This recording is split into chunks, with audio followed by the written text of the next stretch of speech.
Hello everyone, how are you? Assalamu alaikum to all of you.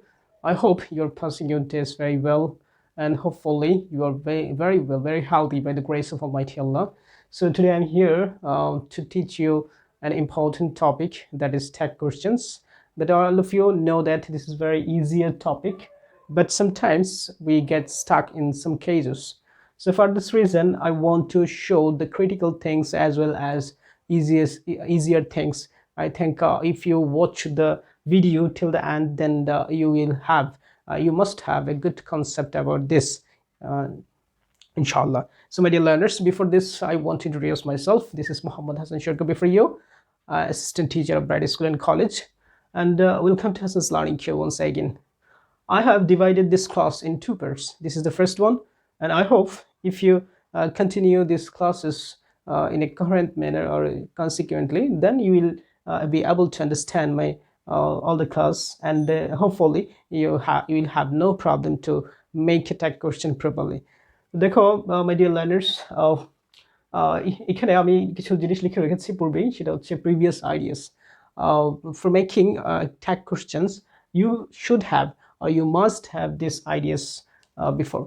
Because দেখো তোমরা এখানে এই প্রিভিয়াস আইডিয়াসগুলো যদি তোমাদের না থাকে সেক্ষেত্রে কিন্তু এই ট্যাগ কোশ্চেন করাটা তোমাদের জন্য কমপ্লিকেশনে পরিণত হবে. For this reason, I want to clear these things, and hopefully you have knowledge about these things. It can be inappropriate, it can be somewhat you have. So for these reasons, I want to clear all these things to you. দেখো খেয়াল করো যে auxiliary verb আমাদের জানা থাকতে হবে tag কোশ্চেনের জন্য। কারণ হচ্ছে আমরা জানি যে অক্সিলারি ভার্ব যদি আমরা না জানি সেক্ষেত্রে কিন্তু আমরা এই কোশ্চেনের মধ্যে অর্থাৎ সেন্টেন্সের মধ্যে যে সেন্টেন্সটা আমাদের দেওয়া থাকে, you know that very well. You have given a sentence, and on the base of this sentence we have to make a tag question. So here for this reasons আমরা বলতে পারি যেখানে auxiliary verb-এর যে বিষয়গুলো এগুলো আমাদের জানতে হবে। আমরা জানি normally we have two classes verbs especially, and they are principal verb and auxiliary verb. তোমরা প্রিন্সিপাল ভার্ব অনেকেই জানো, যেটা মেইন ভার্ব, যেটা কমপ্লিট করতে পারে পুরো মিনিংটা, অর্থাৎ অন্য কোনো ভার্বে হেল্পের ছাড়াই, সাহায্য ছাড়াই, তারাই হচ্ছে প্রিন্সিপাল ভার্ব অথবা মেইন ভার্ব, যেটা আমরা সেকেন্ড পয়েন্ট রেখেছি। তারপর প্রথমে রেখেছি হচ্ছে অক্সিলারি ভার্ব। অক্সিলারি ভার্বগুলো কোনগুলো আমরা সবাই হয়তো একটু একটু করে জানি, তারপর আমি বলে দিচ্ছি। অক্সিলারি ভার্ব হচ্ছে আমরা জানি যে can, could, may, might, shall, should, will, would, then must, dare, need to, use to. এগুলো হচ্ছে অক্সিলারি ভার্ব। এবং আমরা আরও কিছু অক্সিলারি ভার্ব যেগুলো একদম সবসময় দেখি ব্যবহার হতে, সেটা হচ্ছে কি বলতো, দে আর, am, is, are, was, were, have, has, had. They are all auxiliary verb. তোমরা হয়তো কনফিউজড হয়ে যাচ্ছ যে এই মে, মাইট, ক্যান, কোড, শ্যাল, শুড এগুলো তো আমরা মডেল ভার্ব হিসেবে চিনতাম। আসলে basically this point has two categories. First one is primary auxiliary and second one is model auxiliary. So এই দুইটাকেই কিন্তু আমরা অক্সিলারি ভার্ব বলতে পারি, আর এটা অন্য নাম আমরা বলতে পারি হেল্পিং ভার্ব। অর্থাৎ যে ভার্বটা যে মেইন ভার্বটাকে সাহায্য করে একটা মোড গঠন করবে, অর্থাৎ একটা টেন্স গঠন করবে, সেটাই আসলে মূলত অক্সিলারি ভার্ব হিসেবে আমরা জানি। তো যাই হোক, এখানে আমরা অক্সিলারি ভার্ব সম্পর্কে জেনে নিলাম। অ্যান্ড দেন মেইন ভার্ব তো তোমরা জানোই যে খাওয়া, ঘুমানো, করা, কাজ করা, কথা বলা, they are called the main verb. And specially which verb can do or can finish the meaning without any help, they are especially called main verb. For example, we can say I sleep at night. I sleep at night. Here sleep is main verb. And তোমরা দেখো খেয়াল করে এই slip শব্দটা কিন্তু অন্য কোনো ভার্বের হেল্প নিতে হয়নি। কিন্তু আমি যদি বলি আই এম স্লিপিং নাও, সেক্ষেত্রে কিন্তু এই যে স্লিপ শব্দটা যে মেইন ভার্বটা রয়েছে তাকে সাহায্য করেছে হচ্ছে তোমার অক্সিলারি ভার্ব। আর এই অক্সিলারি ভার্ব এবং মেইন ভার্ব দুইটা মিলে হচ্ছে একটা মোড গঠন করে, এবং এই অক্সিলারি ভার্বটা তখন কিন্তু মেইন ভার্বটাকে হেল্প করে থাকে। তো যাই হোক, এখানে আমি তোমাদেরকে বললাম auxiliary verb, main verb, then verb form. আমরা জানি, we know that there are three forms of verb, and they are present form, past form, past participle form.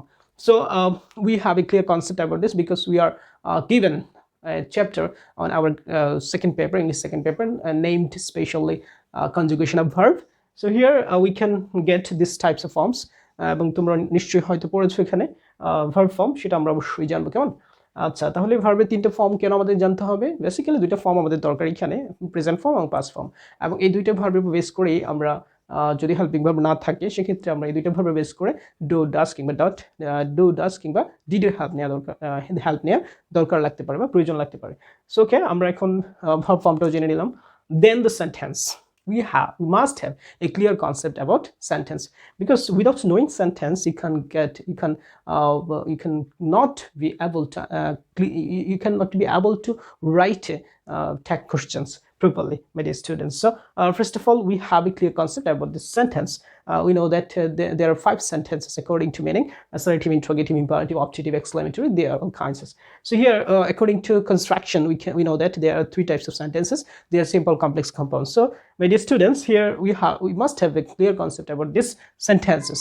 তোমরা জানো যে প্রত্যেকটা সেন্টেন্সের একটা আলাদা আলাদা করে বৈশিষ্ট্য থাকে, ফিচার থাকে। এই ফিচারগুলো আমাদের জানতে হবে। কেমন? নর্মালি আমরা জানি যে 3 ধরনের সেন্টেন্স অ্যাকর্ডিং টু মিনিং অনুযায়ী যে 5 ধরনের সেন্টেন্স রয়েছে, তার মধ্যে 3 ধরনের যে সেন্টেন্সগুলো রয়েছে, এই সেন্টেন্সগুলোর উপর বেস করে আমরা ট্যাগ কোশ্চেন করে থাকি। ফর এক্সাম্পল বলতে পারি আমরা অ্যাসার্টিভ সেন্টেন্স, তারপর বলতে পারি ইম্পারেটিভ সেন্টেন্স, তারপরে এক্সক্লেমেটিভ সেন্টেন্স। এই 3 ধরনের সেন্টেন্সের উপর আমরা নর্মাল ট্যাগ কোশ্চেন করে থাকি। আর অন্যান্য যে দুটো সেন্টেন্স রয়েছে এগুলোর উপর তেমন একটা ট্যাগ কোশ্চেন হয় না। আর তোমরা তো জানো ইন্টারোগেটিভ সেন্টেন্স মানেই একটা কোশ্চেন, সো এখানে তার কোশ্চেন করার প্রয়োজন পড়ে না। So here the contraction form of negative word, এটা আবার কি? কন্ট্রাকশন ফর্ম হয়তো যারা করেছো তারা জানো, আর যারা নতুন এই ক্লাসে ট্যাগ কোশ্চেন নতুন তারা হয়তো এটা একটু ভাববে। তো যাই হোক, খেয়াল করো এখানে contraction form of negative word. Negative word বলতে আমরা কি বুঝি? নট সম্পর্কিত যে ওয়ার্ডগুলো রয়েছে, অর্থাৎ নট যেখানে রয়েছে। সো এখানে আমরা হেল্পিং ভার্বের সাথে নর্মালি কি বসাই বলো তো? নট বসাই। সো এই নটটাকে আমরা কন্ট্রাকশন ফর্ম ইউজ করতে হবে। For example we can say shall will be shan't, shall will be shan't, and cannot will be can't. So they are called contraction. They are called contraction. I think you can understand my point. My dear students, listen to me very carefully. Contraction form of negative word. In this way, we can complete this contraction form, and we must have a clear idea how to make a contraction form in tag questions, because this is very mandatory in making tag question. দেখো খেয়াল করে, তারপর হচ্ছে pronoun of noun. আমরা জানি যে সাবজেক্টের জায়গায় একটা নাউন বসে থাকে, অথবা প্রোনাউনও থাকতে পারে। এটা আসলে আমরা সেন্টেন্সের উপর বেস করবে। তো সেক্ষেত্রে আমরা যদি নাও প্রোনাউন থাকে সেক্ষেত্রে আমরা প্রোনাউনটা চেঞ্জ করতে হবে না, আর যদি নাউন থাকে সেক্ষেত্রে নাউনের প্রোনাউনটা আমরা বসাতে হবে। For example we can say, if we see in a sentence as a subject or as a noun in a sentence, for example we can say everybody or everyone or every mother or every father, like this, then we have to know the pronoun of this word. And what is that? And it is, they. তো এক্ষেত্রে আমরা যদি এই প্রোনাউনটা যদি না জানি সেক্ষেত্রে কিন্তু আমাদের প্রবলেম হয়ে যাবে। সো তোমরা হয়তো অনেকে বলতে পারো যে আসলে এভরিওয়ান, তারপর হচ্ছে সামওয়ান, এভরিবডি, এগুলো তো প্রোনাউনই। হ্যাঁ, এগুলো তো প্রোনাউনই, কিন্তু তারপর আমরা জানি যে এই ট্যাগ কোশ্চেনে এগুলোর পরিবর্তে আমাদের আরেকটা প্রোনাউন প্রেফার করতে হয়, সেটা হচ্ছে দে। তো এগুলো আমাদেরকে জানতে হবে। আমরা যদি এগুলো সম্পর্কে আইডিয়া না থাকে সেক্ষেত্রে কিন্তু আমাদের একটা প্রবলেম হয়ে যাবে। সো দেন দ্য ক্লজ, আমি তোমাদের একটা ক্লাস নিয়েছিলাম ক্লজের উপর। ক্লজ সম্পর্কে তারপর একটু বলে দিই। Clause is a group of words in where we can easily get a subject and a definite verb. Whenever we get a subject and definite verb, then it is considered as a clause. So there are lots of classes of clauses, we know in the previous class or in the previous videos. So here we know that কিভাবে আসলে এই ক্লজটা কাজে লাগবে আমাদের সেটাও আসলে বোঝার একটা বিষয় আছে, যে এখানে আসলে ক্লজটা কিভাবে ট্যাগ কোশ্চেনে কাজে লাগবে। তো আমরা জানি যে ক্লজের মধ্যে সাবঅর্ডিনেট ক্লজ, প্রিন্সিপাল ক্লজ এগুলো থাকে। তো সেক্ষেত্রে আসলে কোন ক্লজের উপর বেস করে, দুইটা ক্লজ যদি থাকে, দুইটা ক্লজই ভার্ব থাকবে, দুইটা ক্লজই হেল্পিং ভার্ব থাকতে পারে, মেইন ভার্ব থাকতে পারে। তো আসলে কোন ভার্বটার উপর বেস করে আমরা সেটা করবো সেটা আমাদেরকে অবশ্যই জানতে হবে। সেই জন্য আমাদের ক্লজ জানা দরকার। কারণ আমি যদি বলি এখানে যে আমরা অলওয়েজ প্রিন্সিপাল ভার্বের উপর বেস করে ট্যাগ কোশ্চেনটা করবো, এটা যদি আমি বলে দিই তোমাদেরকে, সেক্ষেত্রে কিন্তু তোমাদেরকে অবশ্যই চিন্তা হবে আসলে প্রিন্সিপাল ক্লজটা কোনটা। কেমন? সাবঅর্ডিনেট ক্লজের উপর আবার সাম কেসেস হয়ে থাকে, যেমন যদি কানেক্টেড না থাকে, অর্থাৎ সাবঅর্ডিনেট ক্লজ মার্কারটা যদি না থাকে, যেটা ক্লজ সাবঅর্ডিনেট ক্লজ শুরু হয় যে ক্লজ মার্কারটা দিয়ে, ওই ক্লজ মার্কারটা যদি না থাকে সেক্ষেত্রে কিন্তু আবার সাবঅর্ডিনেট ক্লজের উপর বেস করেই ট্যাগ কোশ্চেনটা হয়ে থাকে। এই যে ভেরিয়েশনটা কিন্তু আমাদের জানতে হবে আগে থেকে। কেমন? তো এটা যদি আমাদের জানা থাকে সেক্ষেত্রে কিন্তু আমরা ইজিলি এটা কমপ্লিট করতে পারবো। So okay, I think you can get my point about clause. And the last one is some important rules. So আমাদেরকে কিছু গুরুত্বপূর্ণ রুলস সম্পর্কে জানতে হবে। ফার্স্ট অফ অল, এই রুলস থেকে আমি যেটা তোমাদেরকে বলবো সেটা হচ্ছে যে আমরা কিছু স্টেজ সম্পর্কে জানবো। স্টেজ অর্থাৎ স্টেজগুলো যদি আমি জানি বা স্টেপ বলে থাকি নর্মালি আমরা, স্টেপ যদি আমরা জানি সেক্ষেত্রে কিন্তু ওই স্টেপগুলো মেনটেন করতে করতে আমরা কিন্তু ট্যাগ কোশ্চেনটা আমাদের হয়ে যায় বা আমরা পেরে যাই। তো বাই ডিয়ার স্টুডেন্টস, এই ছিল আমাদের প্রিভিয়াস নলেজ। এই প্রিভিয়াস নলেজ যদি আমাদের প্রিভিয়াস আইডিয়াস যদি আমাদের থাকে তাহলে কিন্তু আমরা ইজিলি ট্যাগ কোশ্চেন করতে পারবো, আমাদের কোনো কমপ্লিকেশন তৈরি হবে না। তবে এই যে সাম ইম্পর্টেন্ট রুলস যেগুলো বলেছি আমি সেটা কিন্তু আমাদের জানতে হবে, সেটা আমি তোমাদেরকে 1 বাই 1 দেবো। তো এখানে আমি বলেছি তোমাদের শুরুতেই, ক্লাসটা শুরুতেই, যে আমি এই ট্যাগ কোশ্চেনটাকে 2টা ক্লাসে বিভক্ত করেছি। This is the first one, part 1। এখানে আমি হয়তো লিখে দিচ্ছি পার্ট 1। এই পার্ট 1 কমপ্লিট করার পর আমরা সেকেন্ড পার্ট তোমাদের সামনে উপস্থাপন করবো বা তুলে ধরবো ইনশাল্লাহ। এইভাবে যদি তোমরা প্রত্যেকটা বিষয় যদি তোমাদেরকে অবগত করতে পারে এবং তোমরা যদি বুঝতে পারো তাহলে দেখা যাবে যে তোমরা ইজিলি ট্যাগ কোশ্চেন করতে পারবে কোনো ধরনের কমপ্লিকেশন ছাড়াই। তো আই থিঙ্ক তোমরা এই বিষয়গুলো সবাই বুঝতে পেরেছো, আলহামদুলিল্লাহ। It's okay, now I am going to the next step, that means some important rules. আমার মনে হচ্ছে তোমরা এই সবগুলো বিষয় তোমরা বুঝতে পেরেছো আশা করি। তারপরে আমরা কিছু ইম্পর্টেন্ট রুলসে যাব যেখান থেকে আমরা জানতে পারবো কীভাবে আসলে ট্যাগ কোশ্চেন করতে হয়। All of we know that tag question is very easier, but I said that before and I am repeating it because sometimes we get stuck in some cases or in some roles, and that's why we should have a clear concept about this. Must have. Okay, my dear students, here you can look at the board. First of all, I can share the steps that is very much more important for you. এখানে আমরা কিছু step লিখবো, অর্থাৎ কিসের উপর কি করবো সেটা আমরা লিখবো, কেমন? তো এখানে step number 1,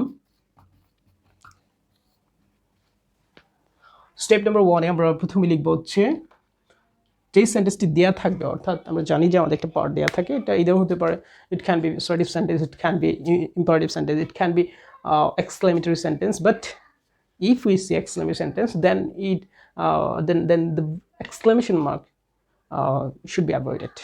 Then that means আমরা এটা এক্সক্লেমেটরি সেন্টেন্স যখন দেখবো তখন কিন্তু আমরা এক্সক্লেমেশন মার্কটা আমরা দেখবো না বা আমাদের এটা থাকবে না, কেমন? তাহলে ওটা নিয়ে আমাদের টেনশন করার দরকার নেই যে আসলে কি করবো তখন। হ্যাঁ, তাহলে আমরা স্টেপ 1-এ গিভেন সেন্টেন্সটা লিখবো, গিভেন সেন্টেন্স লিখবো। দেন স্টেপ 2-তে আমরা লিখবো হচ্ছে প্রথমে এই গিভেন সেন্টেন্সের পর একটা কমা ইউজ করবো, যদিও এই কমাটা আমাদের দেওয়া থাকে সামটাইমস। তো যদি দেওয়া থাকে সেক্ষেত্রে আলহামদুলিল্লাহ, আর যদি না দেওয়া থাকে সেক্ষেত্রে আমরা কমাটা ইউজ করবো। তারপর আমি প্রত্যেকটা স্টেপ লিখে দিচ্ছি, দেন আমরা কমা ইউজ করব এবং তারপর আমরা ইউজ করব হচ্ছে স্টেপ 3-তে অক্সিলারি ভার্ব, কেমন? অক্সিলারি ভার্ব, এবং এই অক্সিলারি ভার্ব যদি আমরা না পাই সেক্ষেত্রে মেইন ভার্বের বেস করে আমরা ডু, ডাজ, ডিড এগুলো ইউজ করব। এটা বেস করবে আসলে টেন্সের উপর। নর্মালি যে ভার্ব ফর্ম যেটাকে বললাম, এই ভার্ব ফর্মটার উপর দিয়ে বেস করেই এই ডু, ডাজ, ডিড বলবে। যদি আমরা দেখি ভার্বের সাথে এস বাই এস থাকে তাহলে আমরা ডাজ বসাবো, আর যদি আমরা দেখি যে ভার্বের সাথে এস বাই এস না থাকে, শুধু রুট ভার্বটা অর্থাৎ মেইন ভার্বটা যদি থাকে without S or S, then we can use do in place of this. So there and after that আমরা এই যখন ভার্বের পাস্ট ফর্ম থাকবে, অর্থাৎ পাস্ট ইনডিফিনিট যখন যে সেন্টেন্সে দেওয়া থাকবে এটা যদি পাস্ট ইনডিফিনিট হয় তখন আমরা কি করবো বলো তো? তখন আমরা ডিড ব্যবহার করবো। কি ব্যবহার করবো বলো? Did. And then the step 4-এ আমরা যেটা করবো সেটা হচ্ছে contraction form of negative, contraction form of negative word, contraction form of negative word. That means নটটা অলওয়েজ কি হয় বলো তো? এরকম একটা অ্যাপোস্ট্রফি হয়ে এইভাবে বলবে, কেমন?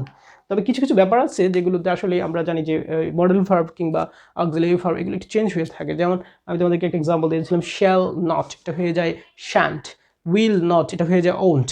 তারপর হচ্ছে আমরা জানি যে তোমার এম নট এটা হয়ে যায় আরেন্ট কিংবা এইন্ট হয়ে যায়। এই যে কিছু পার্থক্য, কিছু ডিফারেন্স এগুলো আমরা দেখে থাকি। এগুলো আসলে আমরা একটু মনে রাখলেই চলবে, আশা করি তাহলে আর কোনো সমস্যা তোমাদের হবে না। সো ওকে, দ্য স্টেপ 5, দেন আমরা স্টেপ 5-এ যেটা লিখবো সেটা হচ্ছে যে প্রোনাউন অফ নাউন। এটা হচ্ছে আমরা জানি যে যদি প্রোনাউনটা দেয়া থাকে সেন্টেন্সে সেক্ষেত্রে তোমাদেরকে আগেই বলেছিলাম যে প্রোনাউনটা দেয়া থাকলে আমরা প্রোনাউনটা ইউজ করব, আর যদি না দেয়া থাকে সেক্ষেত্রে নাউনে প্রোনাউনটা ইউজ করবো। তবে কিছু কিছু প্রোনাউন আছে যেগুলো পরিবর্তনে দেখা যাচ্ছে যে আরেকটা প্রোনাউন আমরা ইউজ করে থাকি ট্যাগ কোশ্চেনে, যেটা আমি তোমাদেরকে বলেছিলাম যে ফর এক্সাম্পল বলতে পারি, আরেকটা এক্সাম্পল বলতে পারি, সেটা হচ্ছে দ্য মুন থাকলে এখানে আমরা শি ব্যবহার করব, কিংবা দ্য সান থাকলে হি ব্যবহার করব। এই যে ভ্যারিয়েশনটা, হ্যাঁ, এই ভ্যারিয়েশনটা আমরা দেখি। এবং এভরিওয়ান, এভরিবডি, সামওয়ান, সামবডি এগুলো যদি থাকে তাহলে আমরা দে ব্যবহার করব, কিংবা যদি এভরিথিং, সামথিং, নাথিং, হ্যাঁ, তারপর হচ্ছে এনিথিং, এগুলো যদি থাকে সেক্ষেত্রে ইট ইউজ করবো। এই যে কিছু ভেরিয়েশন আছে যেগুলো আমরা নর্মালি আমাদেরকে জেনে নিতে হবে। তো যাই হোক, এগুলো আমরা প্র্যাকটিসের মাধ্যমে আমরা ইনশাল্লাহ সলভ করতে পারবো। তো তারপরে আমরা স্টেপ 6 যেটা জানবো, যেহেতু এটা একটা কোশ্চেন, দ্যাট মিনস আমরা একটা কোশ্চেন ট্যাগ মিনস কোনো একটা কোশ্চেন যখন আমরা জুড়ে দেবো তখনই এটা ট্যাগ কোশ্চেন হয়ে যায়। অর্থাৎ নর্মালি একটা সেন্টেন্স যেটা অ্যাসার্টিভ হতে পারে, ইম্পারেটিভ হতে পারে, এক্সক্লেমেটিভ হতে পারে, কিংবা সিম্পল কমপ্লেক্স কম্পাউন্ড হতে পারে। তো এটার মধ্যে যদি আমরা চাই যে এটা আমরা কী করবো, একটা কোশ্চেন জুড়ে দেবো, তো সেক্ষেত্রেই আমরা এটাকে ট্যাগ কোশ্চেন বলতে পারি। কেমন? ট্যাগ মানে হচ্ছে কোনো কিছু জুড়ে দেওয়া। আচ্ছা, তাহলে এখানে লাস্ট স্টেপে, যেটা এটা লাস্ট স্টেপ, স্টেপ নাম্বার 5, আমরা এখানে যেটা ইউজ করবো সেটা হচ্ছে একটা কোশ্চেন মার্ক ইউজ করবো। কি ইউজ করবো বলো তো? কোশ্চেন মার্ক ইউজ করবো, যেটাকে আমরা এই নাম এইভাবে চিনি। হ্যাঁ, কোশ্চেন মার্ক ইউজ করবো। তারপরে স্টেপ নাম্বার, যদিও বলেছিলাম তোমাদেরকে যে এটাই ছিল লাস্ট, কিন্তু তারপর দেখো এখানে একটা আন্ডারলাইন করা একটা ব্যাপার থাকে। এখানে আমাদের পুরো ট্যাগ কোশ্চেনটা, যে ট্যাগ কোশ্চেনটা আমরা লিখবো সেই কোশ্চেন, অর্থাৎ এই যে ফর্মুলাগুলো রয়েছে বা এই স্টেপগুলো রয়েছে, স্টেপগুলো কমপ্লিট করার পর তার নিচে সুন্দর করে আন্ডারলাইন করে দেবো। কী করে দেবো বলো তো? আন্ডারলাইন করবো। কেমন? আন্ডারলাইন করে দেবো, অর্থাৎ নিচে একটা দাগ টেনে দেবো। কেমন? আচ্ছা, এই হচ্ছে আমাদের স্টেপ। যদি আমরা এই স্টেপগুলো মেনটেন করতে পারি তাহলে কিন্তু আমাদের ট্যাগ কোশ্চেনের তেমন কোনো সমস্যা হবে না। তো এই ছিল হচ্ছে আমাদের এই স্টেপের বিস্তারিত আলোচনা। আশা করছি তোমরা এই স্টেপগুলো বুঝতে পেরেছো। প্রথমেই আমি আবারও পয়েন্ট আউট করছি। দেখো, প্রথমে আমাদের গিভেন সেন্টেন্সটা, first of all we have to write the given sentence, that means the sentence which are given, which is given on the question paper especially. তো কোশ্চেন পেপারে যেটা দেওয়া থাকবে সেটাই আমরা কি করবো বলো তো? লিখবো। Then we should use a comma after ending the sentence, and after the sentence. Come on. And then the step 3, we write an auxiliary verb. It can be am, it can be is, it can be are, it can be shall, it can be should, it can be will, it can be near, it can be it can be need, it can be dear. So তোমরা জানো auxiliary ভার্বগুলো জানো সবাই। তো এই auxiliary ভার্বগুলো আমরা use করবো এবং তার সাথে contraction form of negative word বসাবো। তবে আরেকটা জিনিস তোমাদেরকে বলে রাখি, সেটা হচ্ছে যে আমরা যে সেন্টেন্সটা আমাদের দেওয়া থাকবে এটা যদি অ্যাফার্মেটিভ হয় তাহলে সেটা আমরা ট্যাগ কোশ্চেন নেগেটিভ করবো। আর যদি নেগেটিভ থাকে, আমাদের যে সেন্টেন্সটা দেওয়া থাকবে ওটা যদি নেগেটিভ থাকে তাহলে আমরা এটা অ্যাফার্মেটিভ করবো। অর্থাৎ এই contraction form of negative word, এটা বেসিক্যালি আমার দরকার লাগবে যখন আমি দেখবো যে সেন্টেন্সটা অ্যাফার্মেটিভ, তখন আমার এটা দরকার লাগবে। আর যখন এটা নেগেটিভ থাকবে তখন কিন্তু আমার এটা দরকার লাগবে না। অর্থাৎ then at the time it can be avoided. তো যাই হোক, তারপরে আমরা যেটা করবো সেটা হচ্ছে প্রোনাউন অফ নাউন। নাউনের প্রোনাউনটা ইউজ করবো, যেটা তোমাদেরকে সুন্দর করে বুঝালাম বা বুঝতে পেরেছো হয়তো। তারপর হচ্ছে question mark last of all, যেটা আমরা কোশ্চেন মার্ক ইউজ করবো, এবং শেষে এটা নিচে একটা সুন্দর করে আন্ডারলাইন করে দেবো। কেমন? অর্থাৎ একটা দাগ টেনে দেবো। এই ছিল আমার কাছে তোমার স্টেপ। আশা করি এই স্টেপ মেনটেন করে তোমরা যদি করো সেক্ষেত্রে আশা করি তোমাদের আর কোনো প্রবলেম হবে না ট্যাগ কোশ্চেন মেকিংয়ের ক্ষেত্রে। আরেকটা বিষয় তোমাদেরকে বলি, সেটা হচ্ছে যে এখানে লম্বা কয়েকটা সেন্টেন্স থাকতে পারে, অর্থাৎ ধরো একটা ডায়লগ থাকতে পারে, ডায়লগের মধ্যে অনেক কথা আসতে পারে। তো এক্ষেত্রে আসলে কোনটার উপর বেস করে আমি ট্যাগ কোশ্চেনটা করবো? এই ক্ষেত্রে আমি বলবো তোমাদেরকে একদম লাস্ট যে সেন্টেন্সটা থাকবে ওই সেন্টেন্সের উপর বেস করেই আমরা ট্যাগ কোশ্চেনটা করবো। কেমন? বুঝতে পেরেছি আশা করি। আচ্ছা, তারপর হচ্ছে আমরা চলে যাই কিছু এক্সাম্পলে। তাহলে আশা করি তোমরা ট্যাগ কোশ্চেন সম্পর্কে এই স্টেপগুলো যে দিয়েছে এই স্টেপগুলো সম্পর্কে আমাদের একটা স্বচ্ছ ধারণা হবে, অর্থাৎ কীভাবে এগুলো অ্যাপ্লাই হচ্ছে এগুলো আমরা বুঝতে পারবো। Example,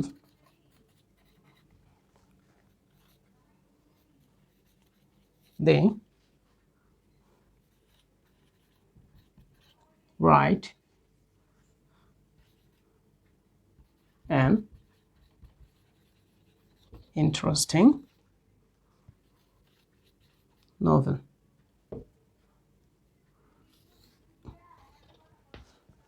First example, they write an interesting novel. তো এইভাবে আমাদের কোশ্চেনটা দেওয়া থাকবে। তো আমাদেরকে কী করতে হবে? প্রথমে এই স্টেপ অনুযায়ী আমরা মেনটেন করবো। দেখো, খেয়াল করো, প্রথমে বলেছিলাম যে আমি এই সেন্টেন্সটা আবার লিখবো, এটা তো কোশ্চেন পেপারে দেওয়া থাকবে, তুমি যখন অ্যান্সার স্ক্রিপ্টটা তোমার সামনে থাকবে তখন তুমি এই কোশ্চেনটা অর্থাৎ এই সেন্টেন্সটা এটা তুমি পুরোটা লিখবে, কেমন? লিখার পর তারপরে যেটা এই কমাটা তুমি ইউজ করবে, এই কমাটা কোশ্চেন পেপারে দেওয়া থাকবে, তোমাকে সেভাবেই তোমাকে লিখতে হবে, অথবা না দেওয়া থাকলে তোমাকে এই কমাটা দিতে হবে। দেন তোমাকে কি করতে হবে, আমরা বলেছিলাম যে স্টেপ 3-তে বলেছিলাম যে আমরা একটা অক্সিলারি ভার্ব বসাবো। এখানে এই সেন্টেন্সটার মধ্যে পুরোটার মধ্যে দেখো তো এখানে কোনো অক্সিলারি ভার্ব আছে কিনা। দে হচ্ছে একটা সাবজেক্ট, রাইট হচ্ছে একটা ভার্ব, এন্ড হচ্ছে একটা অ্যাডজেক্টিভ অথবা আর্টিকেল বলতে পারি, হ্যাঁ। দেন সরি, এটা ডিটারমিনার এখানে, আর এটা হচ্ছে একটা অ্যাডজেক্টিভ, আর এটা হচ্ছে একটা নাউন, কেমন?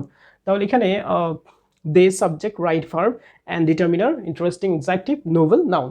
সো এখানে দেখো খেয়াল করো যে এই পুরো অংশটার মধ্যে ভার্ব হচ্ছে এটা, আর এটা কি ভার্ব বলো তো? রাইট মানে হচ্ছে লেখা, এটা মেইন ভার্ব। আমরা তোমাদেরকে বলেছিলাম যে মেইন ভার্ব সম্পর্কে আমাদের ধারণা থাকতে হবে, এবং এই মেইন ভার্বটা কোন ফর্মে আছে, এই যে ফর্ম কনজুগেশন অফ ভার্ব, ভার্বের যে তিনটা ফর্ম রয়েছে, present form, past form, past participle form.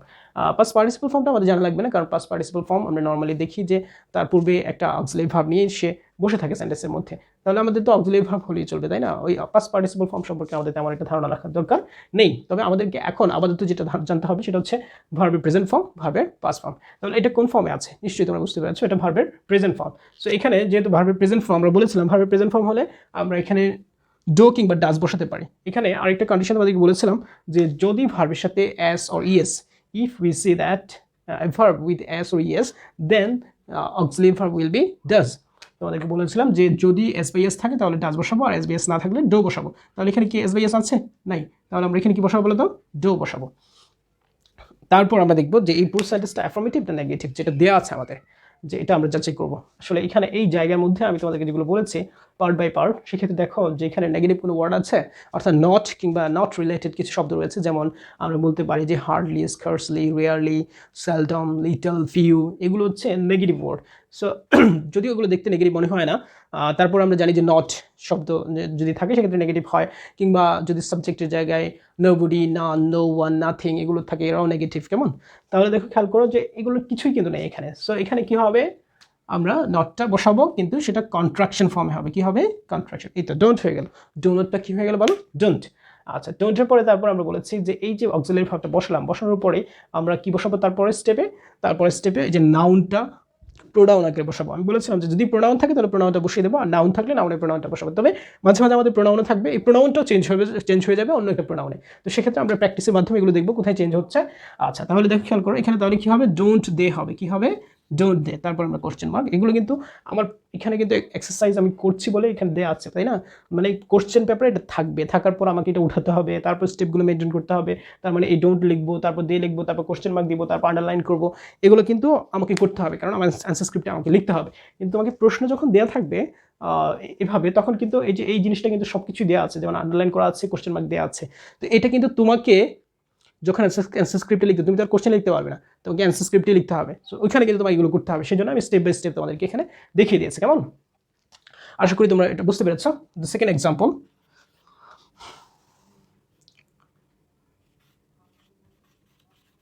Numan and প্রমা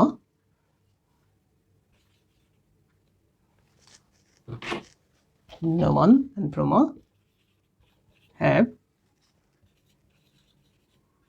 scarcely any money to buy the desired one. ধরো এই সেন্টেন্সটা থাকলো এখানে, Numan and Proma have scarcely any money to buy the desired one. এক্ষেত্রে আমরা দেখতে পাচ্ছি যে এই জায়গায় পুরোটা জায়গায় যদি আমরা বিশ্লেষণ করি, এখানে নুমান অ্যান্ড প্রমা দুইজনই এখানে সাবজেক্টের জায়গা আছে। আমরা বলেছিলাম যে এখানে সাবজেক্ট সম্পর্কে আমরা একটু ধারণা রাখতে হবে ভালো করে। যেমন এখানে দেখো নুমান অ্যান্ড প্রমা দুইজন কিন্তু এখানে বসেছে, এবং দুইজন হলে আমরা জানি যে এটা প্লুরাল হয়ে যায়, আর প্লুরাল হলেই তখন কি প্রোনাউন বসে সেটা কিন্তু আমরা জানি ভালো করে। তো সেই জন্য আমি এটা তেমন কিছু বলিনি তোমাদেরকে আগে থেকেই। তাহলে দেখো খেয়াল করো যে নুমান অ্যান্ড প্রমা এই দুজনেই মিলেই কিন্তু সাবজেক্ট। তাহলে দুজন যেহেতু মিলিত হয়েছে অ্যান্ড কনজাংশন দ্বারা, তাহলে এটা সিঙ্গুলার আছে নাকি প্লুরাল হয়ে গেছে? অবশ্যই সেটা প্লুরাল হয়ে গেছে। তাহলে দেখো খেয়াল করো যে Numan and Proma have scarcely any money to buy the desired one. তো খেয়াল করো এখানে যে এই জায়গায় আমরা যদি দেখি, খেয়াল করি যে প্রথমে আমাদের যেটা করতে হবে অক্সিলারি ভার্বটা খুঁজতে হবে। তাহলে অক্সিলারি ভার্বটা আমরা নিশ্চয়ই পেয়ে গেছি, সেটা হচ্ছে হ্যাভ, কেমন? হ্যাভটা হচ্ছে এখানে অক্সিলারি ভার্ব। তবে এখানে প্রশ্ন হচ্ছে যে অনেকে হয়তো বলতে পারো যে স্যার এটার পরে তো কোনো মেইন ভার্ব নেই, তাহলে এটা অক্সিলারি ভার্ব হয় কীভাবে? হ্যাঁ, এটা কিন্তু আমরা আপাত দৃষ্টিতে জানি যে apparently it is called auxiliary verb, but in some cases whenever we get this verb as main verb in a sentence then it is called main verb too. তাহলে খেয়াল করো যে এই অক্সিলারি ভার্বগুলো মেইন ভার্ব হয়ে যেতে পারে, তবে tag কোশ্চেনে এগুলো অক্সিলারি ভার্ব হিসেবে হোক বা মেইন ভার্ব হিসেবে হোক, যেভাবেই ব্যবহার হোক না কেন, এটা কি হবে সবসময় এখানেই বসে, মানে এই অক্সিলারি ভার্ব হিসেবে বসে যাবে ট্যাগ কোশ্চেন, কেমন? তাহলে এখানে দেখো খেয়াল করো, তাহলে আমরা এখানে কি বসাবো? হ্যাভ বসাবো, কেমন? হ্যাভ। দেন দেখবো যে নেগেটিভ কোনো ওয়ার্ড আছে কিনা। তো দেখো তো খেয়াল করে এখানে কোনো নেগেটিভ ওয়ার্ড আছে কিনা। স্কার্সলি, আমি বলেছিলাম তোমাদেরকে scarcely, rarely, seldom, little, few, হ্যাঁ, এই শব্দগুলো হচ্ছে নেগেটিভ ওয়ার্ড, যদিও এরা নেগেটিভ দেখতে মনে হয় না, এগুলো আসলে নেগেটিভ ওয়ার্ড। তো আমরা এখানে নট ইউজ করতে পারবো না, কারণ এটা নেগেটিভ সেন্স তৈরি করে রেখেছে।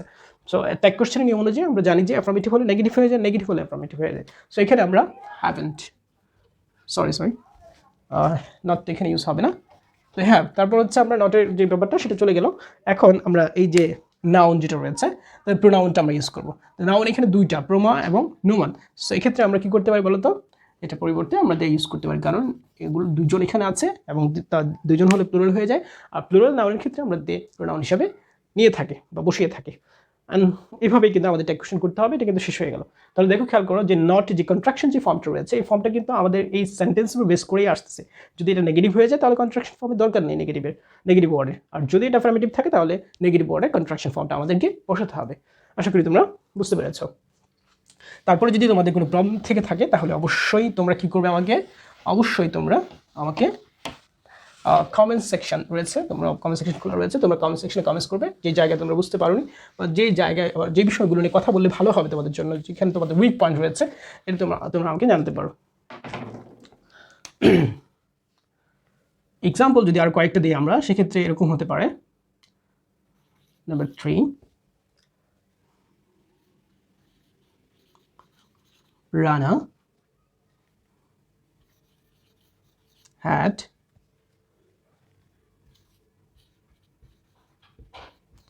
finished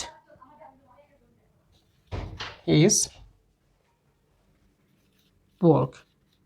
Rana had finished his work. And the fourth example, none can do this easily. None can do this easily. Number 5, some water is needed for the guest. Some water is needed for the guest. তো এখানে first example আমরা total দিয়েছি, যেটা আগে ছিল। এখন দেখো খেয়াল করো থার্ড এক্সাম্পল যেটা রয়েছে, Rana had finished his work. Rana had finished his work. তো প্রথমত আমরা যেটা করবো সেক্ষেত্রে সেটা কি করবো বলো তো, সেটা হচ্ছে অক্সিলারি ভার্ব। আমরা খুঁজবো যেখানে অক্সিলারি ভার্ব আছে কিনা। তোমরা নিশ্চয়ই বুঝতে পেরেছো এটা একটা auxiliary verb. Had, have, has, had, এটা হচ্ছে প্রাইমারি অক্সিলারি ভার্ব, এবং এখানে আমরা এই হ্যাড শব্দটা বসিয়ে দেবো সুন্দর করে। হ্যাঁ, আচ্ছা, বসালাম। তারপর আমরা দেখবো যে এখানে নেগেটিভ কোনো ওয়ার্ড আছে কিনা। আসলে কি এখানে নেগেটিভ কোনো ওয়ার্ড আছে? নাই। তাহলে দেখো খেয়াল করো যে এখানে Rana subject, had auxiliary verb, finished main verb, his হচ্ছে একটা অ্যাডজেক্টিভ অথবা ডিটারমিনার, ওয়ার্ক হচ্ছে একটা নাউন, কেমন? তাহলে দেখো খেয়াল করো যে এই জায়গায় নেগেটিভ কোনো শব্দ নেই। সো আমাদের একটা নেগেটিভ শব্দ ইউজ করতে হবে, অবশ্যই সেটা কন্ট্রাকশন ফর্মে। তাহলে হ্যাডেন্ট বসে গেল। তাহলে Rana had finished his work, hadn't, then the pronoun of noun, কেমন? তাহলে এই প্রোনাউন অফ নাউন যদি আমরা বসাতে চাই, রানার প্রোনাউন কী হবে এখানে? রানার প্রোনাউন হচ্ছে হি, এবং সবশেষে কোশ্চেন মার্ক আমরা আগে দিয়ে রেখেছি। তারপর দেখো none can do this easily. তাহলে আমরা এখানে পুরো সেন্টেন্সের মধ্যে প্রথমেই আমরা অক্সিলারি ভার্ব দেখবো। অক্সিলারি ভার্ব হচ্ছে এখানে ক্যান। তোমরা কনফিউজড হয়ে যাও না যে অক্সিলারি ভার্ব বলতে আসলে মডেল ভার্ব কিনা। তোমাদেরকে আগেই বলেছি আমি, অক্সিলারি ভার্বে দুইটা ক্লাস রয়েছে, primary auxiliary, modal auxiliary. So যখন আমি অক্সিলারি ভার্ব বলবো তখন বুঝতে হবে তোমাকে এখানে মডেল অক্সিলারি রয়েছে, প্রাইমারি অক্সিলারি রয়েছে। আচ্ছা, তাহলে এখানে আমরা ক্যানটা বসিয়ে দেবো। অবশ্যই আমরা এখানে ক্যাপিটাল লেটার ইউজ করতে পারবো না, স্মল লেটার হবে, কেমন? আচ্ছা, তারপর হচ্ছে আমরা ক্যান বসালাম। তারপরে দেখো এখানে কোনো নেগেটিভ ওয়ার্ড আছে কিনা। এখানে নেগেটিভ একটা ওয়ার্ড আমরা পেয়ে গেছি, সেটা হচ্ছে নান। তাহলে এখানে নট বসানো যাবে? বসানো যাবে না। সো এখানে আমরা ক্যান বসালাম। তারপর হচ্ছে এই নানের যে প্রোনাউনটা আমরা ইউজ করবো সেটা হবে দে। তাহলে এখানে হবে কি বলতো, কেন দে। কি হবে বলতো? কেন দে। আচ্ছা, তারপরে the fifth example, some water is needed for the guest. Some water is needed for the guest. তাহলে এখানে খেয়াল করো যে আমরা এই যে অক্সিলারি ফ্যাক্টর রয়েছে সেটা আমরা সহজেই ধরতে পারলাম এবং এটা আমরা বসিয়ে দেবো এখানে। আচ্ছা, বসালাম। তারপর আমরা দেখবো যে এখানে কোনো নেগেটিভ ওয়ার্ড আছে কিনা। Some water is needed for the guest, তাহলে এখানে স্কার্সলি নেই, রেয়ারলি নেই, হার্ডলি নেই, অ্যান্ড আমরা যেটা দেখলাম যে সেলডম নেই, লিটল নেই, ফিউ নেই, তার মানে এটা নেগেটিভ নেই। তারপরে নট রিলেটেড কোনো শব্দ নেই, নাথিং নেই। সো এটা একটা অ্যাফার্মেটিভ সেন্টেন্স। যেহেতু অ্যাফার্মেটিভ সেন্টেন্স তাহলে আমাদের একটা নট ইউজ করতে হবে, অবশ্যই সেটা কন্ট্রাকশন ফর্মে। তাহলে ইজেন্ট হয়ে যাবে। কী হয়ে বলো? Isn't. So some water is needed for the guest. Isn't তাহলে কি বসবে এখানে? আসলে ওয়াটারের জায়গায় কি বসবে? হি বসবে না ইট বসবে না শি বসবে? আসলে কোনটা? আমরা জানি যে আনকাউন্টেবল নাউন এর পরিবর্তে আমরা ইট বসাই। কি বসাই বলো তো? ইট। তাহলে আনকাউন্টেবল নাউন কোনটা বলো তো? ওয়াটার। এখানে সামটা আসলে এই ওয়াটার পরিমাণটা বোঝাচ্ছে, অর্থাৎ পানির পরিমাণটা, কিছু পানি is needed for the guest, কিছু পানি এই গেস্টদের জন্য, অতিথিদের জন্য দরকার। তাহলে এখানে কি হবে? ইজেন্ট ইট হবে, ইজেন্ট ইট। আই থিঙ্ক তোমাদের একটু হলেও স্বচ্ছ ধারণা তৈরি হয়েছে, এবং hopefully the critical things will be discussed in the next part ইনশাল্লাহ। অ্যান্ড আমি আর ক্লাসটা লম্বা করতে চাই না। তোমরা আসলে যতটুকু তোমাদেরকে দেখিয়েছি আশা করছি তোমরা এটা সম্পর্কে একটু ভালো একটা ধারণা হয়েছে। নেক্সট ক্লাসে আমাদের যত ক্রিটিক্যাল জিনিস রয়েছে, অর্থাৎ যত টাফ জিনিস রয়েছে, এগুলো নিয়ে আমরা আলোচনা করবো, এবং আশা করি তোমরা এটা দেখবে এবং ক্লাসটাকে এনজয় করবে এবং শেখার জন্য মনোযোগ দিয়ে খেয়াল করবে। তো ভালো থেকো, খুদা হাফেজ তাহলে। আর সবচেয়ে একটা বড় কথা বলতে চাই তোমাদেরকে, সেটা হচ্ছে যে তোমরা এই যে করোনাকালীন যে সময়টা যাচ্ছে, অনেকেই হয়তো পড়াশোনায় মনোযোগী না, অনেকে স্কুল কলেজ বন্ধ থাকার কারণে অনেকেই মানে পড়াশোনা একেবারেই ছেড়ে দিয়েছো। এটা কিন্তু তোমার মানে একেবারেই সমীচীন নয়। কারণ হচ্ছে মানে প্রত্যেকটা স্টুডেন্ট লাইফে যদি তুমি প্যাসেজটা কম্পিটিশনটা যদি পড়ে থাকো, তাহলে দেখবে যে এখানে the first duty of student is to study properly. তাহলে দেখো, খেয়াল করো যে এই যে পড়াশোনাটাতে কিন্তু তোমাকে চালিয়ে যেতেই হবে, কারণ পড়াশোনার মাধ্যমে মানুষ একজন বিবেকবান মানুষে পরিণত হয়। তো যাই হোক, ভালো থাকবে সবাই। নেক্সট ক্লাসের জন্য আমন্ত্রণ জানিয়ে শেষ করছি। খুদা হাফেজ, আসসালামু আলাইকুম।